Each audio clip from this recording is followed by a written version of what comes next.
Facebook's attempt to clarify their policy on why exactly they will allow politicians to lie in political ads, it hasn't worked, and they're all over the place. But Twitter is very clear, actually. It was announced yesterday by Jack Dorsey, the chief executive. He said that political ads, including manipulated videos and the viral spread of misleading information, presented challenges to civic discourse, quote, all at an increasing velocity, sophistication, and overwhelming scale. He said he worried the ads had, quote, significant ramifications that today's democratic infrastructure may not be prepared to handle.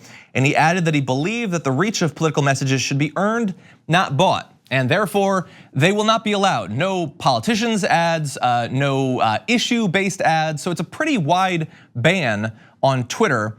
We'll see if this is more popular. And joining us now to discuss is Executive Director for Tax March, Mara Quint. Welcome to the Damage Report. Hi, thanks for having me. Great to have you here. So what did you think about Jack Dorsey's, both the announced policy change and what do you think about the reception to it so far? I think it's a very interesting thing. Certainly, I think it was unexpected that they would actually take those sort of steps. But I am wary of the broadness of it. When you're saying issue-based, that can be just about anything. And then I'm also really concerned about Twitter's ability to actually enforce this in a real fair way, because we've seen in the past that they haven't really had a lot of, I'll call it luck, in actually doing things fairly and correctly. So, so I'm very hesitant. I have seen a lot of people thinking that this is a very good thing and being very excited about it. And I can certainly understand the happiness in seeing a media company at least seem to care and want to take some steps, but it's all about how they do it. Especially for Twitter, which has not seemed to care about most people's concerns about Twitter since the beginning of Twitter, actually. So you raised issues about the issue-based ads, and I wonder too, like, if BP buys an ad about how awesome crude oil is, they're not targeting me with that. I'm not gonna go buy a big barrel of oil or anything. Like if there's a documentary about abortion or something, I mean, is that not political too in some respect? And so where do you think it will be? Based on your experience on Twitter, how do you think that this is likely to actually play out in reality? Well, I don't have the best experiences on Twitter to go off of, so I would be very, very hesitant to see this actually being something that is a net good. Certainly, I think that there'll be some things pulled, and everyone will be really happy not to see some ridiculous GOP video that they want to put out where they've just created some sort of strange footage that they made up. Like, that'll be nice not to be there, but I also think we're going to see a lot of things where they're yanking issue ads that perhaps really aren't, and they're leaving other ones where we can definitely argue, okay, this is making a very clear lobbying point and wants to be seen as an issue ad, and it's still up there because it was paid for by a corporation.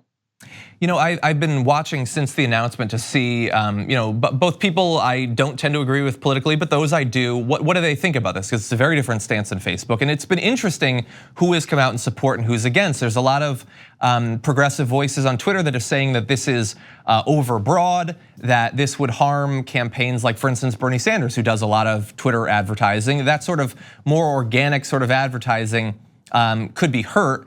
But at the same time, AOC, who really helped to raise the profile of the Facebook side of this issue, she came out in support of Jack Dorsey's plan. She doesn't say it's her ideal plan, but she supports it at the same time that like Hillary Clinton supports it. So it really does seem kind of all over the place at this point. I think it's because we don't know how it's going to be played out. So I think that if you're like looking at it from any one particular angle, you can make a case for it or a case against it. And I think it's not going to be until we start seeing things yanked that we can go, all right, actually, this is something that's good, or this is something that is not working and is actually being used to manipulate what is out there in a different way. Do you have in mind, like, if you were running one of these corporations, or at least if you had their ear and could advise them? We've now seen Facebook's version of this. We've got Twitter's version of this. In an ideal world, how would this shake out on major social media sites? Well, I mean, in an ideal world, you just have a lot more attention and time devoted to oversight of what is being put out there, and there would be very clear rules that could be enforced in a really straightforward way. I mean, the FCC, for instance, people know exactly where the lines are, and it's usually pretty immediately enforced. They're not perfect, but at least right now we do have some sort of model to see that it can be done. You can actually kind of have some control over what is going out and what's not. So I think that they would need to put a lot more resources into it in general, and then actually start acting upon it. I mean, certainly, there's been quite a demand on Twitter for the Nazis to be rid for some time, and they don't really seem to be doing much about that. So, I mean, there are other places they could start as well. Yeah, maybe if the Nazis start doing more paid advertisement, then they'll finally suffer some strike back. But until then, they seem to be doing okay on social media.